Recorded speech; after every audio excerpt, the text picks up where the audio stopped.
Apa kabar kalian semua? Perkenalkan, nama gua Derry. Sebelumnya gua udah pernah cerita juga di Do You Believe It or Not. Kali ini gue mau berbagi cerita lagi tentang pengalaman gue lagi ngeband waktu gue masih sekolah ya, SMA. Jadi gue itu dulu waktu SMA tuh sering banget yang namanya aktif, ya kayak ngeband, terus main futsal, kompetisi basket dan lain-lain lah intinya. Jadi waktu itu gue mau ngeband sama teman-teman sekolah gue. Jadi karena gue ini orangnya on time, sangat-sangat menghargai waktu. Waktu itu gue inget banget ngeband itu janjian sama temen gue itu jam 8 di studio salah satu langganannya temen gue, karena beliau sendiri yang rekomendasiin tempatnya. Katanya sih tempatnya enak, terus fasilitasnya lengkap, ditambah lagi harganya juga murah gitu loh, dengan fasilitas yang lengkap, terus harganya juga lumayan murah gitu loh.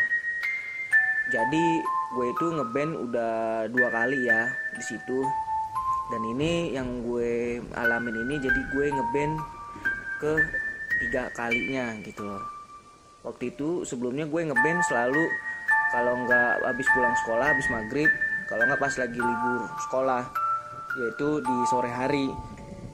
Nah ini gue baru pertama kali juga ngeband di malam hari di studio tersebut. Jadi gue mau jelasin dulu tentang lokasinya di studio angker ini ya.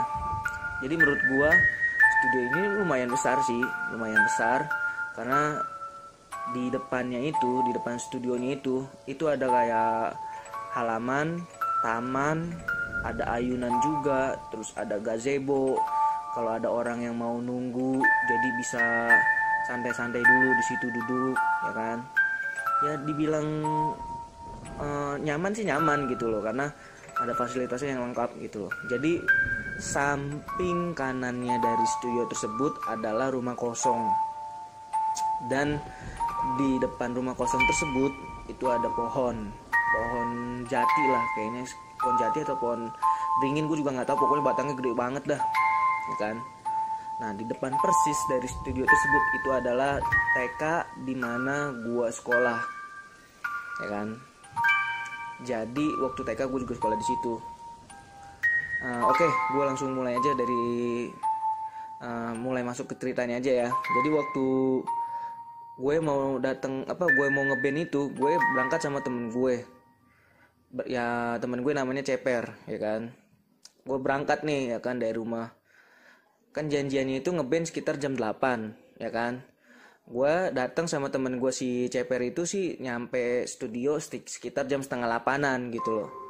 Jadi sebelum gue datang, jadi gue kalau mau ke studio ini, mau pulang ataupun mau datang itu gue harus lewatin yang tadi gue bilang rumah kosong itu plus pohon gede tersebut yang lokasinya itu di pinggir jalan persis gitu loh. Jadi gue waktu itu lagi mau datang ke studio, gue ngeliat dari jarak jauh itu ada kakek-kakek gitu loh di balik pohon beringin itu, pohon gede itulah. Dan gue lihat itu kayak apa ya, wujudnya itu kayak bungkuk gitu loh, badannya kayak bungkuk, terus dia itu pakai sarung. Gue ngeliat banget tuh dia pakai sarung gitu kan. Akhirnya gue bilang kan ke temen gue, per itu di pohon itu kok tumben ada orang ya, siapa ya, ngapain juga dia berdiri di situ, ya kan. Stepper juga bilangnya ke gue, ya udahlah biarin aja, mungkin tuh orang yang mau lagi lewat terus mungkin kecapean istirahat dulu kali di situ ya. Udah akhirnya gue hiraukan kan. Pas gue udah hampir dekat dari pohon tersebut dan gue mencoba melirik gitu loh, melirik ke arah kakek-kakek tersebut gitu loh. Itu kayak wujudnya itu ya. Jadi dia tuh ngebungkuk, terus kepala ada penglihatan itu ke bawah gitu. Terus rambutnya juga panjang sekitar kurang lebih sepundak lah. Dan mukanya itu ditutupin sama rambutnya itu, ya kan. Akhirnya gue pas ngelirik itu gue nggak ngeliat mukanya, pokoknya dia tuh kayak nunduk, terus badannya bungkuk ya kan, terus pakai sarung, terus bajunya juga kayak baju koko gitulah, tapi warna hitam gitu loh. Akhirnya udahlah gue hiraukan. Nah pas gue lewatin si sosok tersebut, si kakek-kakek tersebut, kan samping persis itu kan langsung studionya kan. Nah studionya itu ada pagernya, jadi kalau gue mau masuk, siapapun yang mau masuk, gue ya orang tersebut harus buka pagar sendiri kan gitu loh. Nah pas lagi gue mau masuk ke studio tersebut, terus gue kan minta tolong sama temen gue si Ceper ya kan, karena posisinya kan gue yang bawa motor gitu loh, dia yang dibonceng si Ceper ini. Gue bilang, Per tolong bukain dong Per, pagarnya Per. Gue udah perasaan gue udah gak enak nih, soalnya tadi kan ngeliat itu. Temen gue langsung ngebukain kan. Pas ngebukain, pas gue masuk, gue baru masuk nih ya, masuk parkirin motor standar. Gue penasaran sama si makhluk tersebut gitu loh. Akhirnya gue ngajakin temen gue kan, Per coba temenin gue ke depan yuk, gue pengen lihat nih tadi siapa sih gitu loh. Maksudnya ini jam segini ngapain juga di situ ya kan, malam-malam gitu loh kan.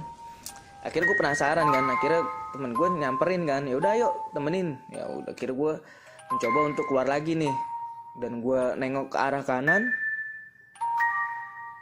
ternyata kakek-kakek tersebut sudah tidak ada. Gue kaget dong, karena ya masa cepet amat sih dia jalan, apalagi gue ngeliat dari kondisi tubuhnya kan dia bungkuk gitu loh badannya. Kalau emang bungkuk gitu berarti kan tandanya beliau itu sudah tua ya kan. Mungkin kalau untuk jalan ya mungkin agak lambat ya kan, dibandingin yang seumuran gue waktu itu ya kan. Mungkin bisa lari atau jalan cepet. Nah kalau untuk seumuran beliau sih kayaknya nggak mungkin juga jalan cepet gitu loh. Akhirnya gue coba untuk ngelihat jalan lagi gitu loh, ke arah yang tadi gue datang. Gue lihat kagak ada orang sama sekali gitu loh, dan itu kosong, nggak ada orang lagi selain gue berdua ya kan. Akhirnya ya udahlah, gue mencoba untuk memutuskan masuk lagi ke studio tersebut ya kan. Nah karena gue di situ datang jam 7:30 ya kan, akhirnya gue ngubungin temen gue kan yang lain, nih lagi pada di mana nih, gue udah sampai ya kan. Gue sama temen gue si Ceper itu duduk di depan studio ya kan. Itu di depan studio itu kan ada gazebo yang tadi gue bilang. Gue duduk di gazebo, terus gue sambil WA temen gue, terus tiba-tiba gue dan temen gue mendengar ada suara wanita ketawa.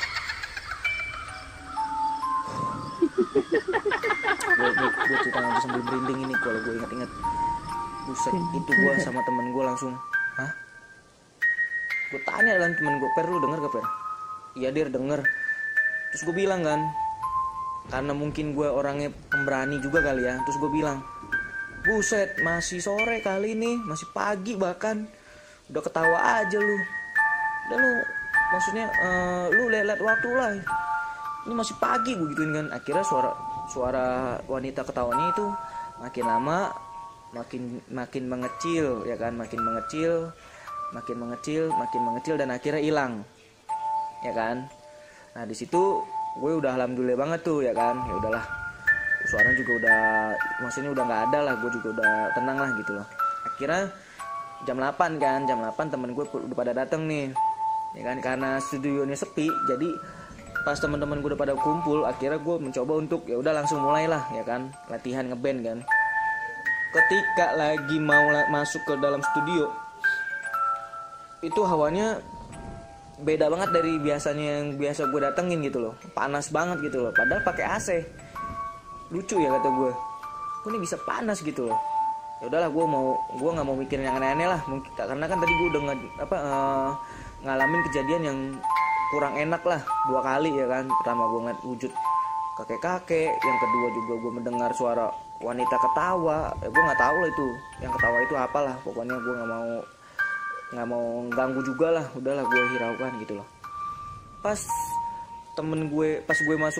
gue dan temen-temen gue masuk ke dalam studio, ya biasa lah ya kan, kalau orang mau ngeband kan pada umumnya biasanya kan ngecek nih, misalkan gue bagian gitaris, gue ngecek gitarnya kan, terus kunciannya ya kan, maksudnya pas gak gitu loh. Terus temen gue yang drum juga biasa latihan drumnya ya kan, ngecek ya kan, semuanya dicek lah intinya. Yang bass juga sama, yang vokalisnya juga pun ngecek mic-nya ya kan, suaranya udah pas belum ya kan.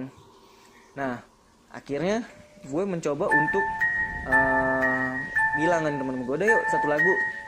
Akhirnya gue memainkan satu lagu langsung ya kan, gue dan temen-temen gue memainkan satu lagu. Padahal itu lagu slow loh, itu lagu slow. Dan temen gue yang bermain drum pun nggak kenceng gitu loh. Terus ketika lagi di tengah lagu tuh gue lagi nyanyi sama lagi temen gue lagi pada ngeband, terus tiba-tiba temen gue yang di posisi drummer bilang, tak berhenti kan. Ditanya sama temen gue, kenapa lu Ji? Temen gue yang main drum itu kan namanya Fareji. Kenapa lu Ji? Sticknya patah. Hah? Patah? Tadi sebelumnya lu cek gak? Cek. Gimana? Bagus, maksudnya kayak stick drum yang ini loh, yang kayak baru gitu loh kan. Nggak ada maksudnya nggak ada masalah gitu loh. Lah kok bisa patah ya? Lu mainnya tadi boleh juga kagak ini kan kagak gila ya kan? Maksudnya pelan-pelan gitu loh. Iya makanya gue juga bingung. Akhirnya ya temen gue yang si Farezi bilang kan, udahlah nanti gue coba minta lagi lah stick drumnya ke si yang punya atau penjaga studionya ya kan. Akhirnya temen gue yang main drummer itu keluar ya kan, keluar terus nemuin si yang jaga studio tersebut ya kan. Akhirnya nggak lama temen gue yang si Farezi itu masuk ke dalam studio bersama orang yang jaga studio tersebut. Si yang penjaganya bilang, kok bisa patah ya? Padahal ini baru ganti loh 2 hari yang lalu. Mainnya tadi gimana gitu loh? Maksudnya kayak anak-anak metal gak yang gluk gitu loh? Enggak, orang kita juga mainin lagunya juga lagu pop. Jadi nggak mungkin lah kita mainin drum yang aliran tuh pukulannya tuh nggak sekencang itulah gitu loh. Terus temen gue si iniannya penjaganya studionya bilang, lah kok bisa patah ya padahal baru ganti 2 hari yang lalu. Akhirnya temen gue yang si Pareji bilang, ya udah nggak apa-apa kalau gitu, nanti saya bayar aja, saya ganti. Akhirnya dari kedua belah pihak itu bilang ya udah sepakat untuk ganti harga tapi setengah harga gitu loh, karena kan ini juga bukan kesalahan dari temen gue. Kalau misalkan kesalahan full dari temen gue, mungkin temen gue akan ganti full gitu loh ya kan. Karena ini bener-bener alirannya juga bukan aliran yang metal yang mukul drumnya juga yang kencang grup gitu, enggak. Jadi main santai gitu loh, karena lagu pop. Gue ingat banget tuh gue lagi nyanyiin lagu Yovie and Nuno, Jaga Hati. Jadi kan tahu sendiri alirannya kan, itu nggak kencang lah pukulan drumnya ya kan. Akhirnya dari situ gue bilang dalam hati gue, ini bener-bener aneh gitu loh, karena tadi yang pertama gue ngeliat sosok kakek-kakek, yang kedua lagi nunggu ya kan di gazebo, gue dan temen gue diketawain, dan yang ketiga ya gue juga nggak bisa dibilang ini benar atau enggak lah ya, kalian yang bisa menilai langsung ya kan. Stick drum patah padahal pukulan drumnya temen gue itu nggak keras dan itu santai, karena lagu yang dinyanyiin pun juga tadi gue bilang lagu Yovie and Nuno yang Menjaga Hati. Jadi pukulan drum itu nggak kayak anak metal yang duduk gitu loh. Lah mungkin cukup sampai segitu dulu. Nanti kalau gue ada waktu gue akan cerita lagi tentang pengalaman gue yang lain. Terima kasih buat kalian sudah mau dengar. Bye bye.